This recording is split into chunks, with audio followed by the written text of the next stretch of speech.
he had turned to propofol, a powerful anesthetic, as a drastic measure to get to sleep. Jackson called it his milk. Murray admits that he first gave Jackson propofol only after becoming his personal physician. He spoke as if, because of this current concept, he needed to have sleep so he can compose properly, be ready for the performances, and this was only because of the "this is a concept." Days before Michael's death, Murray recalls how Jackson's craving for sleep intensified. He said, "I want 15 to 18 hours of sleep." That's what most doctors give me. Give me 10 minutes. Give me 20 minutes. And I said to him, why would 10 minutes help you?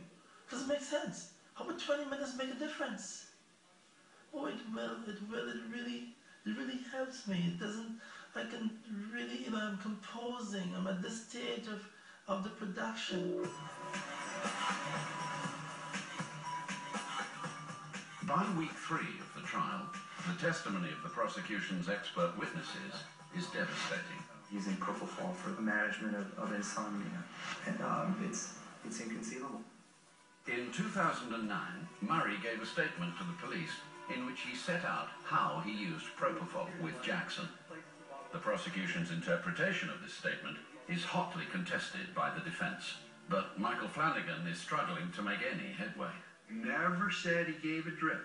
I disagree with you. He gave a drip, it says here. Dr. Murray goes, the dose and the drip, line 22. He says it. This is about that night. Same dose and drip. Flanagan gotta wake up. He needs a lot of coffee and some Pitbull or Red Bull for after lunch and the story. Didn't you understand that to be referring to what he had handled before? Fine. No, I don't see it that way. This is why I say I'm available. Ask me questions. I am the source. Talk to me. Spend time with me. Get to understand it.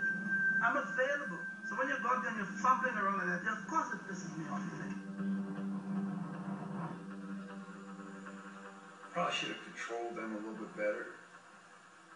I've tried a lot of jury trials, but I'll tell you right now, I've never lost a case in which I felt my client was certifiably innocent. This can be the first. Yeah.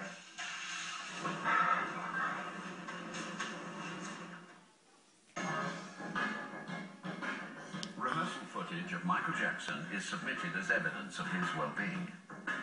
It was recorded after the crisis meeting at Michael's house, and according to the doctor, after he had started weaning the pop star off his reliance on propofol. 2 nights before Michael's death, Murray states he finally got Jackson to sleep without administering any of the drug. Jackson's performances in those final days were a transformation. He entered into rehearsal full of energy, full of desire to work, full of enthusiasm, and it was a different Michael.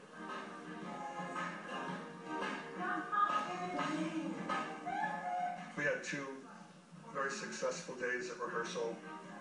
Michael was feeling great, and he looked at me and he asked me if I was happy, and I said I was happy, and I asked him if he was happy, and he said he was very happy.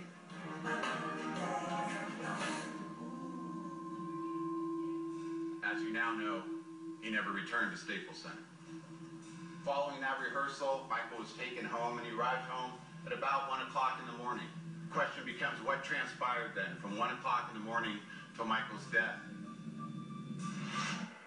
It had been another good rehearsal. Jackson was excited, but needed to sleep. At approximately 2 a.m., Murray says he administered some Valium and lorazepam, but refused to give him propofol. At 3 a.m., the doctor gave him midazolam. Jackson still didn't go to sleep. Hours passed. He was basically hysterical. He really could not sleep. And he begged and pleaded and asked me, please, please, Dr. Conrad, I need some milk so that I can sleep. If I don't get any sleep today, I could not perform. I could not do anything. AJ will be upset. everything will basically go down the drain. He looked to me during that morning to be like Thriller. Have you ever seen the Thriller image that when he was made up? He looked that hysterical. Now, I did not want